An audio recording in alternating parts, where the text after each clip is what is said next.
the future really is going to be cross-chain. We already see that with some of the biggest protocols setting up shops on different chains. This is such a strong competitive advantage, being able to tap into these other audiences.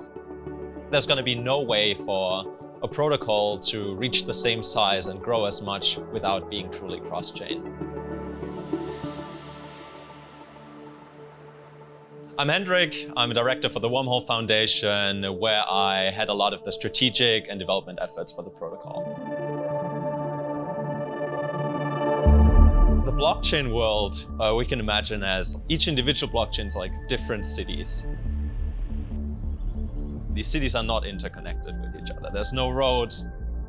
It's kind of like the world pre-globalization, in the way that you had small individual economies that all operated similarly. Like, some had specializations, but there was no way to efficiently exchange goods between these different cities or countries. Wormhole, you can imagine as being the roads between these cities. It allows information and value to flow freely between any of the connected blockchains. We've seen what globalization has led to in the world with like rapid increase of innovation. And I think that's what cross-chain communication is going to enable for the blockchain space as well. It's just going to be a massive catalyst for innovation.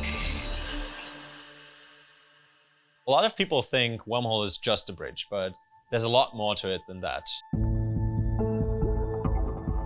There's 3 core pillars Wormhole enables for the blockchain world. And that is, first, allowing you to, with one click, take your asset cross-chain. The second pillar is dApps, with one click allowing you as a developer to take your application cross-chain with the least development effort, new code having to be written.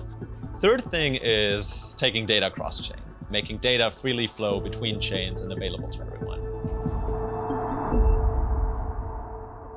The Wormhole idea started like as a more narrow solution to a very concrete problem. Project Zero reached out. They wanted to build an exchange on Solana. The problem, though, was that the only coin in the Solana ecosystem was the Solana token. What they wanted was a way for assets to move into Solana from other blockchains. We had to move really quickly because they were just launching. So it was like a 2-week effort in which we looked into how we could best design such a bridge. It was only, I think, 4 months later that Jump actually reached out. They'd been working on a protocol called Pith, which is an Oracle protocol that brings financial data to Solana. And they wanted to take this data cross-chain. That hit us as a surprise because there had been a couple protocols before that had asked us that, but in the beginning we were thinking funds was the main use case of cross-chain. So we went back to the drawing board and tried to come up with the most flexible solution that would allow the future of truly cross-chain use cases. And this was kind of the inception for the Wormhole V2, which is what we all know as Wormhole today.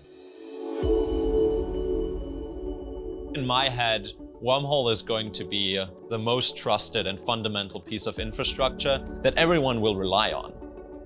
Users might not even know which chain they're interacting with, and that interaction between multiple chains is seamlessly handled through this communication layer, essentially turning users from being blockchain users into truly Web3 users.